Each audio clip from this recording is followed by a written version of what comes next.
Yana Paskova, Bloomberg via Getty Images Rep.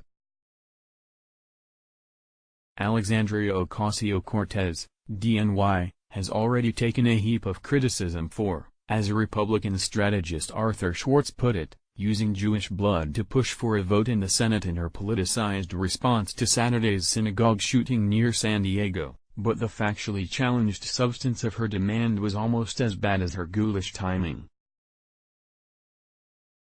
After a gunman at Chabad of Pau, a synagogue in California, left 1 dead and 3 wounded, OC responded by calling for the Senate to vote on H.R. 8, a gun control bill passed by the House earlier this year. Heartbroken to hear of the San Diego synagogue shooting, particularly so on this final day of Passover.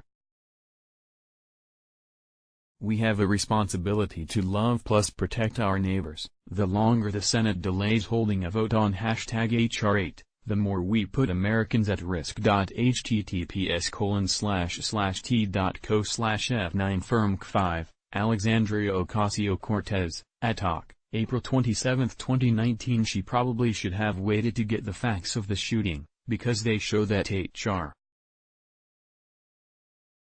8 wouldn't have done anything to prevent this atrocity from happening. H.R.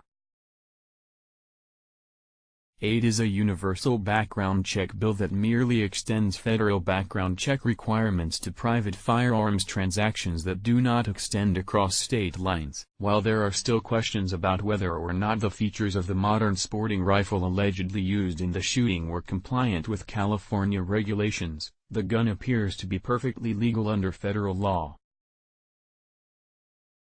Even if it wasn't, H.R. 8 focuses on background check restrictions, not types of guns. And the shooter had reportedly no previous encounters with law enforcement that might have led to something that would have popped up on an check. And yes, H.R. 8 is also a backdoor, de facto handgun ban for people aged 18 to 20. But the 19-year-old suspect used a rifle. It's political moments like this that really highlight the naked reality of the gun debate. As I've written before, given the current structure of our gun laws at the federal level, there isn't a proposed opt-down federal proposal that is a legitimate policy innovation over what's already on the books, i.e., isn't just better enforcement of already existing law or stiffer penalties for breaking it. Passes muster with the 2nd, 4th, 5th, 6th, and 14th Amendments. Isn't completely ignorant of how guns work in the first place. For example, defining assault weapons by common cosmetic features would actually deter or reduce mass shootings or gun violence in quantity or severity, rather than just creating more soft targets, by disarming them, for those who were already going to break the law anyway. We can sit around and theorize about possible piecemeal gun safety bills that would make politicians and activists feel good while making things more difficult for law-abiding gun owners.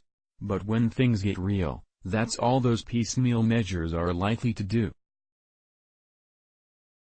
Once all those measures have been shamelessly promoted, tried, and found wanting, then what?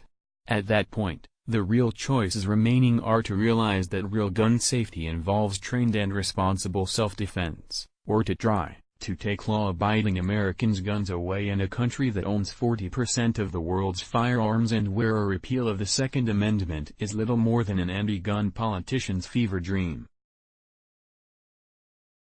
Indeed, if a politician is going to exploit atrocity to push for her preferred policies, she probably should pick policies that would actually have prevented the atrocity.